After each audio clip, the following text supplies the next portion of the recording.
Yung hawakan mo yung parang bato na yan. Ito yung mattress mo. Kaya kapag ano yan, minamassage yan para tumigas. Kasi kung malambot yan, ibig sabihin, relax, maraming dugo na lalabas. Kaya minamassage para tumigas. Okay, so far naman matigas naman.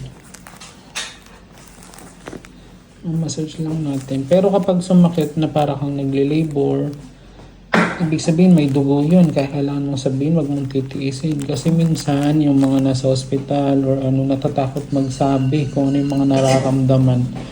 Hanggang sa nahilo na lang. Kasi nga, kapag ganyan na masakit na parang humihilab din siya, may dugo yung nabuo sa loob. So, kailangan i-check. Kailangan tanggalin. Ayan, tumitigas siya. Ito yung mattress. Hawakan mo, appreciate mo. Di ba para siyang bato? Ganyan din yun. Kanina, kapag humihilab, di ba may baby, masakit. Ngayon din, bumabalik na siya sa dati, so kailangan matigas siya. Pero pag malambot, kailangan i-massage para tumigas. Ayun, sobrang tigas para siyang bato. Yun ang maganda.